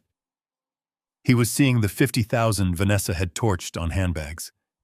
He did the math. He was short. He was nearly $700,000 short. He let out a sound that was half whimper, half gasp. He grabbed his hair, pulling at the roots. He began to pace the small space of the porch, turning in tight, frantic circles. "Oh God," he whispered. "Oh God! Oh God! He is going to kill me. He is actually going to kill me." He looked at Vanessa. She was pressing herself against the house wall as if trying to merge with the siding. She wouldn't look at him. She was already distancing herself, calculating her own exit strategy. "Ness," he said, his voice pleading. "We can return the stuff. The bags, the shoes, we can get the cash back." Vanessa shook her head, eyes wide and vacant. "Store credit," she mumbled. "They only give store credit on luxury goods. No refunds." "Store credit," Brandon screamed. "I can't pay a hitman with store credit." He kicked the railing again. The panic was taking over his motor functions. He was hyperventilating, gasping for air like a fish thrown onto the dock. He realized in that moment that money was not just numbers on a screen. Money was a shield, and he had thrown his away. He had stolen a fortune and lit it on fire to warm his ego, and now the fire was out and the wolves were circling. He looked at the driveway. The Porsche, the symbol of his victory, now looked like a tombstone. He looked at the house, the prize he thought he had won, now a fortress locking him out. He had nowhere to go. His apartment was leased. His bank accounts would be frozen by the time Prescott filed the fraud alert. He was destitute. He was exposed. He was a dead man walking. Then he looked at me. His eyes locked onto mine, and I saw the shift. The desperation focused into a singular beam. I was his father. I was the man who had always fixed it. I was the safety net he had tried to cut down, but now he needed it to catch him one last time. He stopped pacing. He took a step toward me, then another, and then his legs simply gave out. He collapsed. He didn't fall, he melted. He hit the floorboards on his knees, the impact dull and heavy. He crawled the last 2 feet, closing the distance between us, until he was kneeling at my feet, his hands reaching out to grasp the fabric of my trousers. "Dad," he choked out. "Dad, please." It was a pathetic sight. A grown man in a ruined suit, kneeling in the dust, weeping like a child who had broken a vase. But this wasn't a vase. This was his life. "You have to help me," he sobbed, his grip tightening on my leg. "You heard him. You heard what Kincaid said. He is going to kill me, Dad. They are going to hurt me." I looked down at the top of his head. I could see the thinning hair, the sweat beading on his scalp. I felt nothing. No pity. No urge to reach down and comfort him. The circuit breaker in my heart had tripped days ago. "Dad, you have the money?" He pleaded, looking up, his face streaked with tears and snot. "The trust. You said it has millions. Catherine's trust. Mom's money. You can use it. You can pay Kincaid. Just write him a check. Please, Dad. I will pay you back. I swear I will work the rest of my life to pay you back." He was bargaining with currency he didn't have. His word was worthless. I stayed silent. "Just sign the house over to him," Brandon begged, his voice rising in hysteria. "Validate the sale. Tell the lawyers it was a mistake. Tell them you authorized me. If you sign the paper, the fraud goes away. Kincaid gets the house, I keep my life. It is just a house, Dad. It is just wood and brick. Is a house worth more than your son's life?" He buried his face in my coat, shaking violently. "I am your son," he wailed. "I am your flesh and blood. Mom wouldn't want this. She wouldn't want me to die. You promised her. You promised her you would take care of me." He was weaponizing her memory. He was using the woman whose dress he had thrown in a trash bag as a human shield. It was the ultimate violation. He thought that invoking her name would unlock my mercy. He didn't realize it only solidified my resolve. "Save me," he whispered hoarsely. "Please, Dad. I am scared. I don't want to die." I looked at Vanessa. She was watching us. She didn't join him on the floor. She didn't beg. She knew. She saw the look on my face, and she knew that the bank of Augustus Wainwright was closed forever. I reached down. For a second, Brandon stopped crying, hope flaring in his eyes. He thought I was going to pull him up. He thought I was going to embrace him and tell him I would fix it. Instead, I peeled his fingers off my leg one by one. His grip was strong, born of terror, but I was stronger. I removed his hands from my suit and stepped back, putting distance between us. I brushed the dust from my trousers. I looked at him kneeling there empty-handed, and I spoke. "You are right, Brandon," I said, my voice calm and cold as the bottom of the Puget Sound. "I did promise your mother I would take care of you, and I did. For 38 years I took care of you. I paid your way. I cleaned your messes. I forgave your sins. I paused, letting the words hang in the air. But you broke the contract, son. You didn't just sell a house. You sold me. You drugged me. You stripped me of my dignity. You threw your mother's memories into a garbage bag because they were taking up space. Brandon stared at me, his mouth open, gasping. The house is not just wood and brick, I continued. It is the legacy of the woman who worked herself into an early grave so you could have a future. And you tried to turn it into a sports car and a gambling debt. I pointed to the door behind me. This property belongs to the Catherine Wainwright Irrevocable Trust. The beneficiaries are the orphans of King County. Children who have no one. Children who would never dream of doing to a stranger what you did to your own father. I cannot use their money to pay for your crimes. That would be theft, and unlike you, I am not a thief. But I will die, Brandon screamed, crawling forward again. Then that is the price, I said. He froze. The brutality of the statement hit him like a physical blow. You are an adult, Brandon. You made a series of choices. You chose to gamble. You chose to steal. You chose to defraud a dangerous man. Now you have to pay the bill. I signaled to Davis and Miller. Remove him from my property, I ordered. No, Brandon shrieked as the guards grabbed him by the arms and hauled him up. Dad, no, you can't do this. I am your son. I watched them drag him down the steps, his heels dragging through the dirt. You were my son, I said quietly, more to myself than to him. But the man who put sleeping pills in my tea died to me 3 days ago. You are just a stranger who broke into my home. They dragged him to the sidewalk and released him. He stood there, swaying, sobbing, broken. Vanessa walked past him, her heels clicking on the pavement, and got into the Porsche. She didn't even unlock the passenger door for him. I turned back to the house. I walked inside and closed the heavy oak door. I threw the deadbolt. The sound was final. I was alone in the empty house, but for the first time in years, I didn't feel lonely. I felt clean. I had cut out the rot, and now I could finally breathe. I stayed on the porch watching the final act of this tragedy unfold. It was a scene straight out of a nature documentary where the female mantis devours the male after he has served his purpose. Brandon stood on the sidewalk, wiping snot and dirt from his face, his eyes fixed on the shark blue Porsche idling at the curb. Vanessa sat behind the wheel. The engine was purring a low mechanical growl that sounded like an escape pod preparing to launch. Brandon stumbled toward the car. He reached for the passenger door handle. His hand slipped off the polished metal. It was locked. He frowned, pulling at it again. He tapped on the glass. Ness, he said, his voice muffled by the safety glass. Open the door. We have to go. We have to figure this out. The window lowered, but only 2 inches. Just enough for her voice to cut through the air like a serrated knife. There is no we, Brandon. Not anymore. Brandon froze.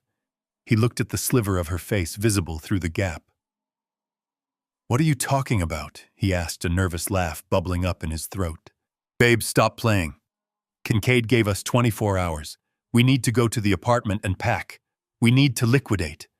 I am going to liquidate, Vanessa said, her voice ice cold. I am going to sell this car. I am going to sell the jewelry. I am going to sell every single thing you bought me to pay for a lawyer. My lawyer, not yours. Brandon recoiled as if she had slapped him. Your lawyer, he whispered. But we are married. You helped me plan this. It was your idea to drug him. You crushed the pills. Liar, she screamed, the word tearing out of her throat so loud that Mrs. Gable across the street stopped watering her petunias to stare. I did no such thing. You are a sick manipulator, Brandon. You forced me. You told me your father wanted to sell. You told me the papers were legal. I didn't know you were forging documents. I didn't know you were running a Ponzi scheme with your own family. She was improvising a defense strategy in real-time, rewriting history to fit a narrative where she was the victim. She reached into her designer purse and pulled out her phone. She held it up to the crack in the window, displaying a screen full of text messages. "I have the receipts, Brandon," she hissed. "I kept everything. The texts where you told me you were going to handle the doctor. The emails where you contacted the forger. I have proof that you were the mastermind. I was just a supportive wife who trusted her husband. And look where that got me." She was lying, of course. She was the architect of this disaster. She was the one who had whispered poison in his ear for years. But she was smarter than him. She had kept her hands clean on paper while his were covered in ink and guilt. "Vanessa, please," Brandon begged, slamming his palm against the glass. "You can't leave me here. I have nothing. Kincaid, he is going to kill me. You can't leave me to die." "I am not dying for your mistakes," she spat.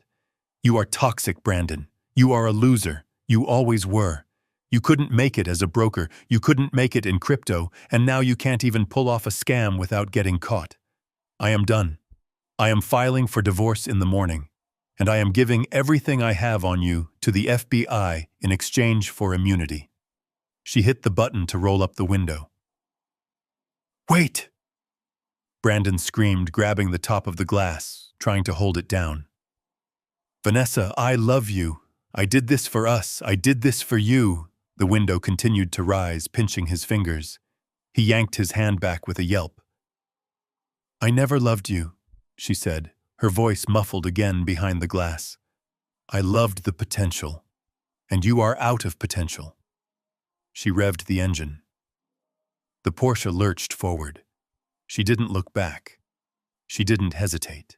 She peeled away from the curb, leaving my son standing alone in a cloud of exhaust fumes, his reflection shrinking in her rearview mirror until he was nothing more than a speck of dust she had shaken off her shoes. Brandon stood there for a long time, staring at the empty street where his life used to be. The silence that followed was heavy and absolute. He didn't move. He didn't cry anymore. He just stood there, his arms hanging limp at his sides, his posture collapsing inward like a building whose structural supports had been dynamited. I watched him from the porch. I could see the exact moment the realization hit him. It wasn't the loss of the money that broke him in that second. It wasn't the fear of Kincaid or the looming threat of prison. It was the shattering of the illusion. For 10 years, he had convinced himself that Vanessa was his partner. He had believed they were a power couple, a team taking on the world. He had justified every bad decision, every cut corner, every betrayal of his own values by telling himself he was doing it for her. He was the provider. He was the man who would give her the world she deserved. And now he saw the truth. He saw himself through her eyes. He wasn't a king. He wasn't a partner.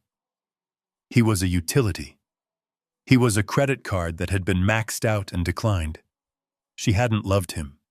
She had consumed him. She had eaten his ambition, his inheritance, and his soul, and now that there was nothing left on the bone, she was moving on to find a fresh meal. He turned slowly to face the house. He looked at me, but I don't think he really saw me. He looked through me. His eyes were vacant, haunted. He looked at the home he had grown up in, the place where his mother had held him when he scraped his knee, the place where I had taught him how to tie a tie. He realized that he had burned it all down for a woman who wouldn't even unlock a car door for him when the rain started to fall. The sheer stupidity of his life crashed down on him. He had traded unconditional love, the love of a father and a mother, for a transaction. He had traded a legacy for a lease, and he had lost on both ends of the deal. He wrapped his arms around himself, shivering in the cool air. The expensive suit I had bought him for his birthday 3 years ago was torn and dirty. He looked small. He looked like a child who had run away from home and suddenly realized the world was dark and full of teeth. I took a sip of my coffee. It was stone cold now, bitter on my tongue. "So that is what it looks like," I said, my voice carrying across the yard. Brandon looked up. He didn't speak. He just waited. That is the return on investment for your grand romance, I continued, leaning against the railing. $1.4 million. That is a heavy price tag for a love affair, Brandon. I walked down one step. You know, your mother and I never had that kind of money. We clipped coupons. We drove used cars. We saved for repairs. But when she got sick, when the cancer started eating her alive, I sat by her bed for 6 months. I cleaned her. I fed her. I held her hand while she screamed in pain. I didn't leave. I didn't calculate my exit strategy. I looked at him with a gaze that dissected him. Because that was real, I said. That was a partnership. What you had, that was a business arrangement, and you just went bankrupt. Brandon flinched. The truth hurt more than the physical blows he had taken from the security guards. She used me, he whispered, his voice cracking. She told me what to do. She said it was the only way. And you listened, I replied. Because you are weak. You wanted the shortcut. You wanted the prize without the race. And she knew that. She played you, son. She played you like a cheap fiddle. I gestured to the empty street. Look at her go. She is driving a car, bought with my money, wearing clothes, bought with my money, running to a lawyer paid for, with my money to testify against you to save herself. And do you know the irony, Brandon? He looked at me, tears welling up again in his eyes. The irony is that if you had just come to me, I said, my voice dropping to a whisper.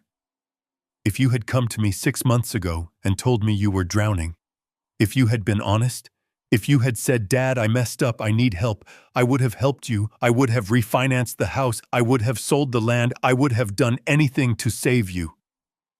Brandon sobbed, a sound of pure agony. But you didn't. I said, hardening my heart again. You chose to steal. You chose to drug me. You chose her. And now look at you. You have no wife, you have no money, you have no father. I turned my back on him.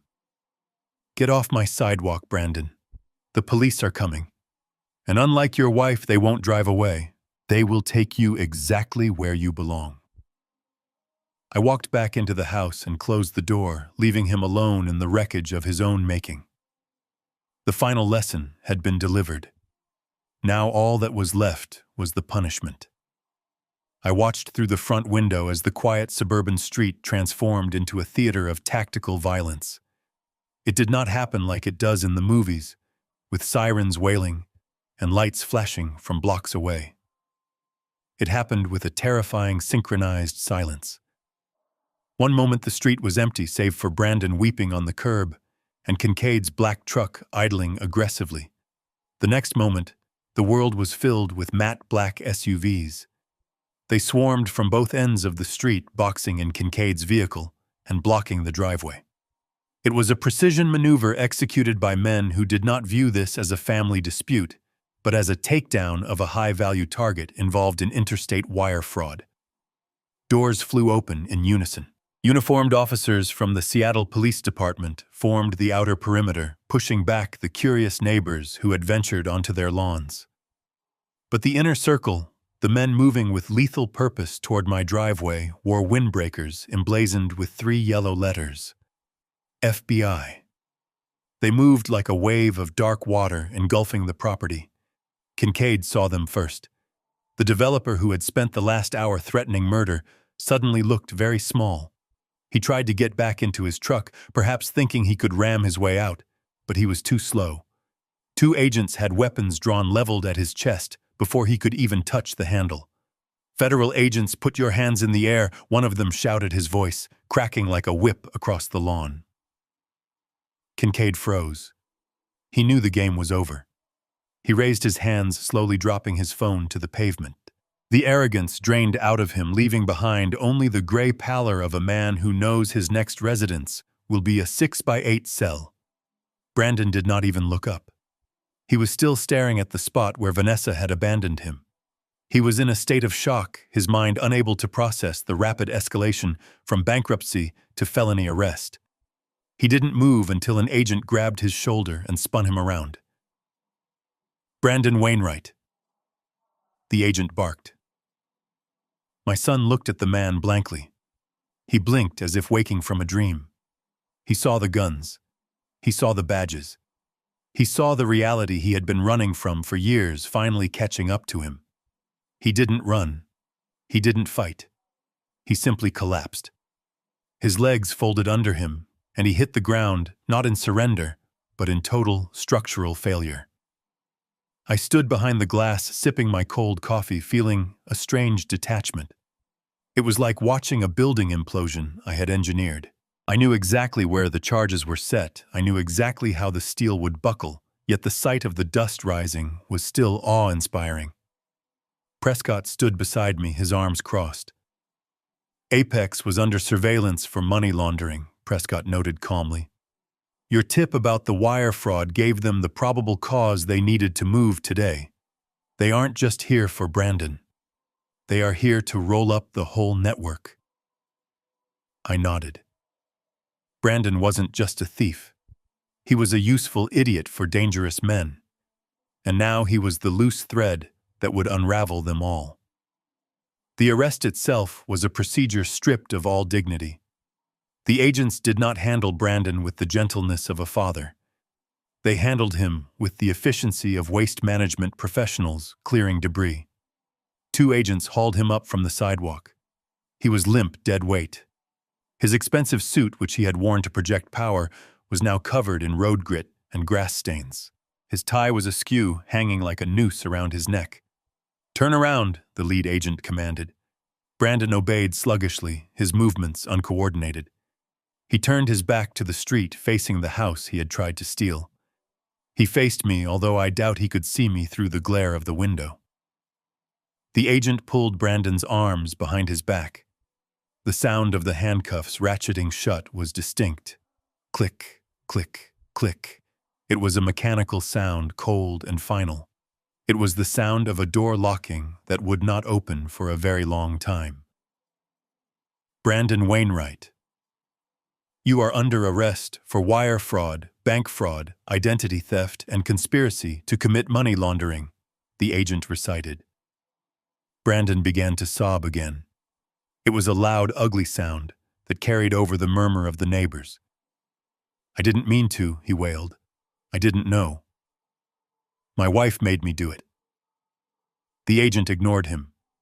"You have the right to remain silent. Anything you say can and will be used against you in a court of law." Kincaid was being cuffed against the hood of his truck. He wasn't crying. He was glaring at Brandon with a hatred that promised violence if they ever ended up in the same recreation yard. Kincaid knew he had been brought down by an amateur, and that stung more than the handcuffs.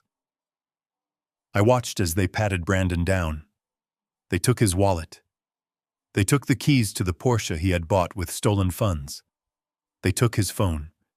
They stripped him of every artifact of his fake success, leaving him with nothing but his name and his crimes. The neighbors were filming now. Phones were held up like candles at a vigil, recording the downfall of the prodigal son. Mrs. Gable was shaking her head. Mr. Henderson was pointing at the house, explaining to anyone who would listen that he always knew the boy was no good. Brandon's shame was now public content. It would be on the internet within the hour. The social death was happening in real time, alongside the legal one. Prescott turned to me. "Do you want to go out there?" he asked. "You don't have to. I can handle the statement." I set my coffee cup down on the windowsill. "I need to go out there," I said. "I need him to see me one last time. Not as a victim, but as the witness." I walked to the front door. Davis and Miller stepped aside, opening the path. I walked out onto the porch and down the stairs. The air was thick with the smell of exhaust and fear. The agents looked up as I approached. They saw a man in a suit walking with purpose on his own land. They did not stop me. Prescott had already briefed the field commander. They knew I was the whistleblower. I walked past the police tape. I walked past Kincaid, who spat on the ground as I passed. I walked straight to the squad car where they were shoving Brandon into the back seat. "Wait," I said. The agent holding Brandon's head to protect it from the doorframe paused. He looked at me, then nodded, stepping back slightly to give us a moment. Brandon was weeping uncontrollably, his face pressed against the vinyl seat. He looked up and saw me. His eyes were red and swollen. For a second, a spark of hope flared in them. The old reflex. The belief that Dad was here to fix it. That Dad would talk to the police, write a check, make the bad men go away. "Dad," he whispered, his voice cracking. "Dad, tell them. Tell them it was a mistake. I am sorry. I am so sorry. I will give it back. Just get me out of here." I leaned in. I got close enough that he could smell the coffee on my breath, close enough that I could see the broken capillaries in his eyes. I wanted this moment to be imprinted on his brain for the next 15 years. I looked at him and I did not see my son. I saw a parasite that had finally been detached. "Brandon," I said, my voice soft but clear enough to cut through his sobbing. "Do you remember when you were 10 and you broke the neighbor's window?" He blinked, confused by the question. "What?" "Dad, please help me. You broke the window," I continued relentlessly. "And you ran home and hid under your bed. I went over and fixed it. I paid for the glass. I swept up the shards. I told you it was okay." "Dad, stop!" he pleaded, pulling against the cuffs. "I did you a disservice that day," I said. "I taught you that you could break things and other people would bleed for it. I taught you that consequences were for other people." I leaned closer, my face inches from his. "I am fixing that mistake now. I am not sweeping up the glass this time, Brandon. You are." He stared at me, the hope dying in his eyes, replaced by a cold horror. "You are letting them take me," he whispered. I shook my head. "I am not letting them take you. I sent them to get you. I called Prescott. I signed the affidavit. I gave them the bank records." Brandon recoiled as if I had struck him. "You turned me in." "I did," I said, "because the man who drugged me, the man who tried to throw me into a hole to rot, that man is not my son. That man is a criminal. And criminals go to jail. Dad, no!" he screamed, thrashing against the seat. "I am your boy. I am your boy." "My boy is dead," I said, my voice flat. "He died the moment you signed that deed." I straightened up and looked at the agent. "Take him," I said. The agent nodded and shoved Brandon into the car, slamming the door. The sound was heavy and final. Brandon pressed his face against the glass, screaming words I could not hear, screaming for a salvation that was never coming. I watched the car pull away. I watched the convoy of black SUVs dissolve the scene, leaving only tire marks and silence. I stood there for a long moment. The wind picked up, blowing a few leaves across the driveway. I felt a strange lightness in my chest. It wasn't happiness. It wasn't joy.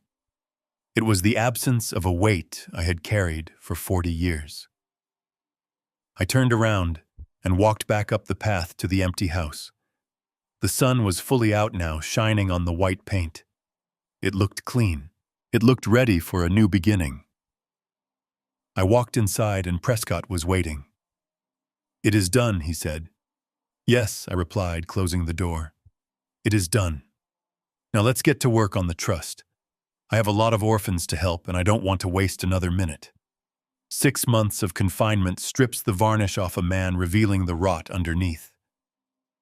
When the bailiffs led Brandon into King County Superior Courtroom 4B, he looked like a ghost of the man who had driven a Porsche off the lot. His skin was pasty, his hair thinning and unkempt, and the orange jumpsuit hung off his frame like a sack. He scanned the gallery looking for a friendly face, but he found only me sitting in the front row, calm and immovable as a statue. The trial had been a slow, grinding dismantling of his life. The federal prosecutors did not need to shout. They simply laid out the paper trail brick by brick. They showed the wire transfers, the forged medical documents, the text messages where Brandon discussed my mental decline as a strategic advantage. They painted a picture not of a desperate son, but of a cold-blooded predator. Vanessa sat on the prosecution side. She had taken a plea deal, 5 years probation in exchange for full testimony against her husband. She looked sharp, composed, and utterly remorseless. She testified for 3 hours, detailing how Brandon had practiced forging my signature, how he had researched non-extradition countries for a potential escape. She threw him to the wolves with the efficiency of a butcher. The defense tried to paint a different picture. They argued that Brandon was a victim of circumstances, a man pushed to the brink by gambling addiction and fear of the loan sharks. They tried to garner sympathy, painting me as a distant, cold father who had set a trap for his own flesh and blood. They called it entrapment. They called it cruel. They tried to turn the jury's eyes toward me, accusing me of having the means to save him, but choosing to let him drown. I listened to it all without flinching. I watched my son weep fake tears for the jury. I watched him mouth the words, "I am sorry" to me when the judge wasn't looking. It was a performance. It was the last desperate con of a man who had run out of marks. But the jury was not buying it. They looked at the bank statements. They looked at the intent. And today it was my turn to nail the coffin shut. When they called my name, I stood up and buttoned my jacket. I walked to the witness stand with the steady gait of a man who has nothing to hide. I placed my hand on the Bible and swore to tell the truth. The courtroom went silent. Everyone wanted to hear from the father who had sent his son to prison. The defense attorney, a slick man named Mr. Black, stood up. He adjusted his tie and smiled a smile that didn't reach his eyes. "Mr. Wainwright," he began, his voice dripping with false empathy. "You admitted that you transferred the house into a trust days before your son sold it. You knew he intended to sell it. You knew he was desperate. Yet you said nothing. You let him commit this crime. Is that the action of a loving father?" I looked at the jury, then at Brandon. "I did not let him commit a crime," I said, my voice projecting clearly to the back of the room. "I tested his character. A father's job is to prepare his child for the world. Part of that preparation is seeing if they will burn down the house the moment you hand them the matches. Brandon didn't just strike a match. He poured the gasoline." Mr. Black frowned. "But you could have stopped him. You could have told him the power of attorney was invalid." I leaned into the microphone. "The power of attorney was irrelevant," I stated. "The crime was not the sale of the house. The crime was the method of acquisition." I reached into my pocket and pulled out a small flash drive. I held it up. "Your Honor, I have evidence that has not yet been entered. This is video footage from a security camera I installed in my kitchen 2 days before the eviction." The judge frowned. "What does this show, Mr. Wainwright?" "It shows my son crushing 40 milligrams of diazepam into my herbal tea," I said. "It shows him watching me drink it. It shows him waiting for me to lose consciousness so he could guide my hand to sign a document I could not read." The courtroom gasped. Brandon went white. He slumped in his chair, burying his face in his hands. This was not a real estate transaction gone wrong. I continued, my voice hardening into steel. This was chemical assault. This was the poisoning of an elder. He risked my life to steal my legacy. He didn't care if I woke up. He only cared if the check cleared. Mr. Black tried to object, but the damage was done. The jury looked at Brandon with pure revulsion. The judge looked at me over his spectacles. "Mr. Wainwright, given the familial relationship and the fact that you suffered no permanent physical harm, the defense has asked for leniency. They are requesting a minimum sentence with a focus on rehabilitation. Do you support this request?" I looked at Brandon. He lifted his head, his eyes pleading one last time. "Dad, please." I turned back to the judge. "Your Honor, I spent 40 years giving him leniency. I gave him second chances. I gave him money. I gave him love. And it only taught him that he could hurt people without consequence.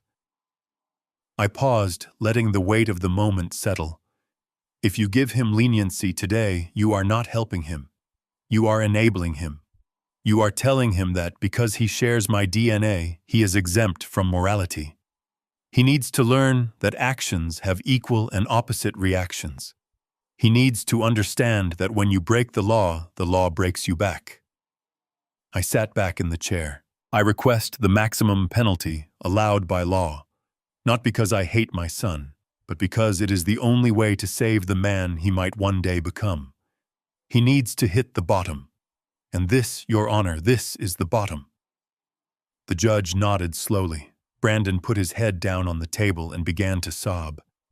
It was over. I had built the bridge, I had designed the trap, and now I had pulled the lever. Justice was served, and it tasted like ash. I sat on the porch of the house on Hillcrest Drive. The autumn air was crisp, carrying the scent of burning maple leaves. In my hand I held a piece of paper that had been folded and unfolded 1,000 times. It was soft now, almost like fabric. The check. $30,000. The severance package my son had offered me for my life. It was dated 6 months ago. The ink was fading, but the insult was as sharp as the day he threw it on the coffee table. I had kept it through the hotel stay, through the confrontation with Kincaid, through the endless days in court. I had kept it as a reminder of why I could not stop. Every time I felt a pang of guilt, every time I saw Brandon weeping in the defendant's chair, I touched this piece of paper in my pocket. It was my anchor to the truth. But now the trial was over. The verdict was read. The sentence was passed. Brandon was gone. He was a number in a federal database, now serving 15 years for crimes against his own blood. I struck a match. The flame flared blue, then orange, dancing in the slight breeze. I brought it to the corner of the check. The paper caught instantly. I watched the fire consume the numbers. I watched the signature, my son's arrogant, sprawling signature, curl into black ash. I did not feel a sense of loss. I felt a weight lifting off my chest, a physical release of tension I had carried for 40 years. I dropped the burning fragment into the ceramic bowl on the table. It turned to gray dust. $30,000 gone in smoke. It was the best investment I had ever made. It bought me closure. It bought me the finality of knowing that I owed him nothing, and he owned nothing of me. The bond was severed not by hate, but by fire. I looked up from the ashes. The yard, which had been silent and empty for so long, was now a riot of motion. A dozen children were running across the grass chasing a soccer ball. Their shouts and laughter bounced off the siding of the house, echoing in the way Catherine had always wanted. The sign by the gate read, "The Catherine Wainwright Home." It was not a facility. It was a home. The Catherine Wainwright Irrevocable Trust now funded the operations fully. We had hired staff tutors and counselors. We had turned the bedrooms where I had nursed my wife and where Brandon had plotted my demise into sanctuaries for kids who had been discarded by the world. A little girl named Maya ran up the steps. She was 7 years old, with scraped knees and a missing front tooth. She stopped panting, holding out a bright yellow leaf she had found. "For you, Gus," she said. She didn't call me Mr. Wainwright. She called me Gus. I took the leaf. It was perfect. "Thank you, Maya," I said. "It is beautiful." She grinned and ran back to the game. I watched her go. These children did not share my DNA. They did not carry the Wainwright name. But they possessed something my son never had. They had gratitude. They understood that a safe, warm house was a gift, not an entitlement. They looked at me and saw a protector, not a prey animal to be hunted. The house felt different now. The ghosts were gone. The stain of Brandon's betrayal had been scrubbed away by the chaos of childhood. I sat in my chair, the same chair Brandon had tried to throw out, and I listened to the life around me. I was not a lonely old man rotting in a state home. I was the patriarch of a new kind of family, one built on shared survival and mutual respect. People tell you that blood is thicker than water. They say family is everything. They tell you that a parent's love must be unconditional, eternal, and blind. They are wrong. Blood is just biology. Love is a behavior.